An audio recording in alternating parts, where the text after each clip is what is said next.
I read this piece of work by Jung a long while back, and it was a meditation on the injunction to treat your neighbor as you would like to be treated.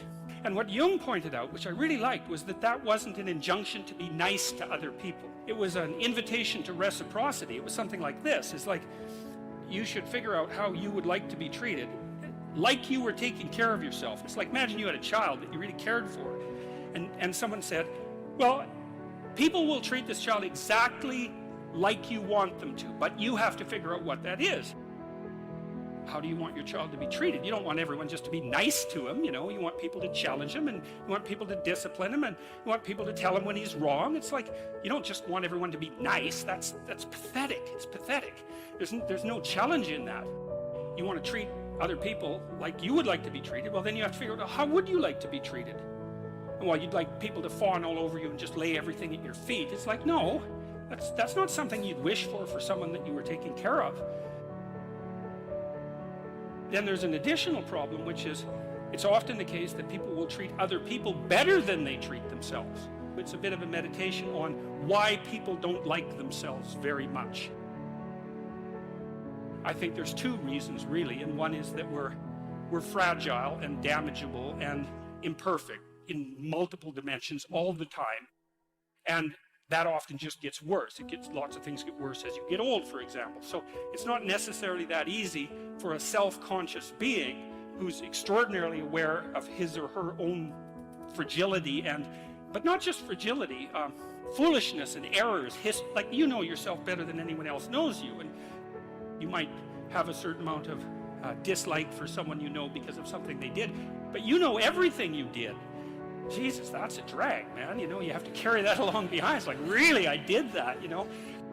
You're weak and kind of useless and prone to temptation, and you know all those things, you know, that just shouldn't be that way. And then you're also capable of pretty vicious acts of malevolence, and so you also know that about yourself. And so it's a real existential question for people. It's like, why the hell should you take care of something as sorry and wretched as you are?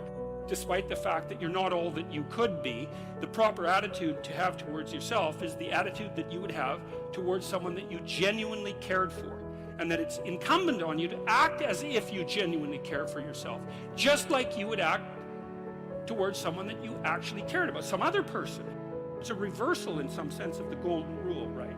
And it's a discussion of why that's necessary. And also, more than that, it's a discussion of why you have a moral obligation to do that. It's not just that you should because it would be better for you. You actually have a moral obligation to do that, I think, because you make the world a much worse place if you don't take care of yourself. So you should bloody well take care of yourself, you know. It's partly because you have something valuable to bring into the world.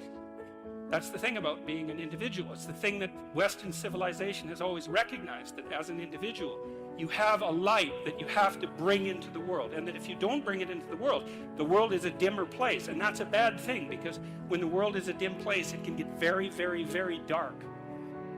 You need to take care of yourself because you're in the best position to do that, and it's necessary for you to take care of yourself, despite the fact that we're mortal and vulnerable and self-conscious and capable, not only capable of doing terrible things, but actually do them. Despite all that, you still have that responsibility. I wanted to, hit the question as hard as I can to try to figure out, well, why people are contemptuous of themselves.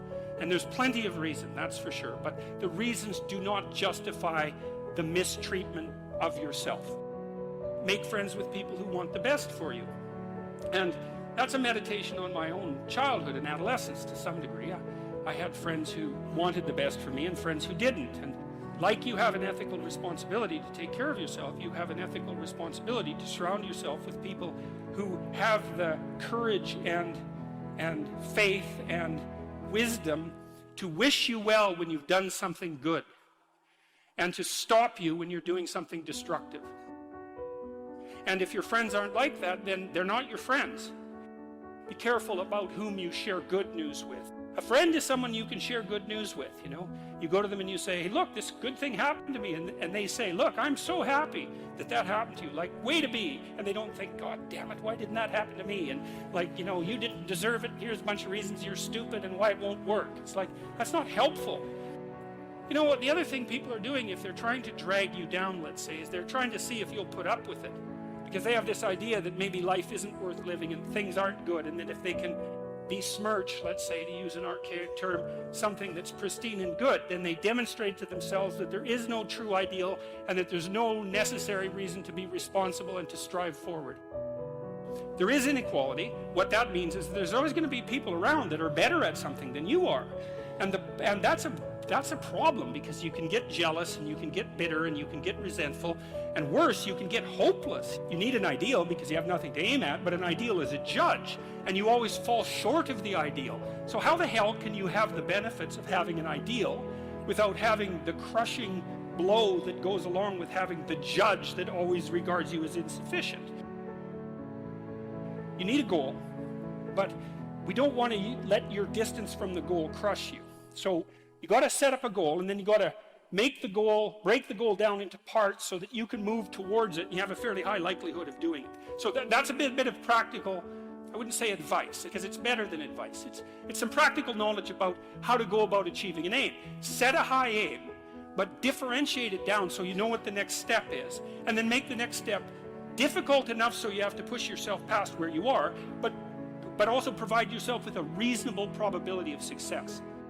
You really have to stop comparing yourself in some ways to other people.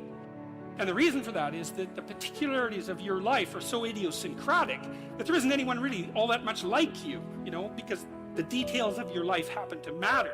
And so maybe you compare yourself to some rock star or something like that, and the person's rich and famous and glamorous and all that, but they're alcoholic and they use too much cocaine and they've had 3 divorces, and it's like, how the hell do you make sense out of that? Is that someone that you should judge yourself harshly against or not?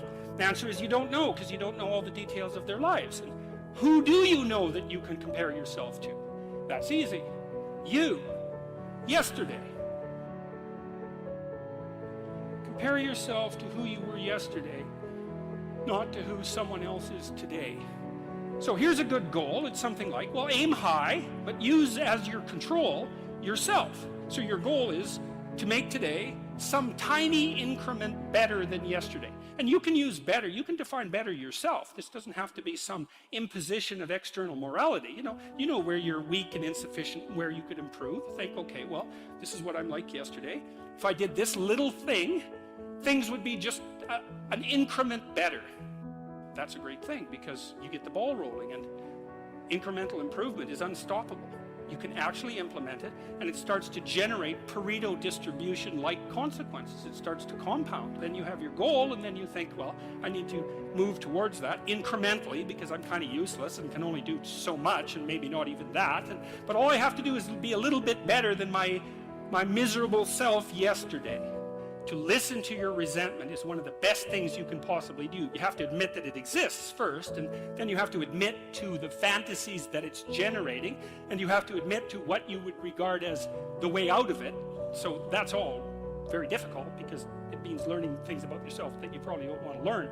But resentment only means one of 2 things. It means either like shut the hell up, grow up, quit whining, and get on with it. That's one thing it means. Or someone is playing the tyrant to you, might even be you. You have something to say and do that you should say and do to put it to a stop. One of the general rules of thumb about how to be successful is to confront things that frighten you forthrightly and with courage. The goal should be, how could I conceive of my life so that if I had that life, it would clearly be worth living, so I wouldn't have to be bitter, resentful, deceitful, arrogant, and vengeful. Like, that's sort of the bottom line, right? Because that's what endless failure does to you. It's not good. That's what life without purpose and a goal does to you as well, because life is very hard. So you think, okay, well, I need to adopt a mode of being that would justify my suffering. And you can ask yourself that question. What would make this worthwhile?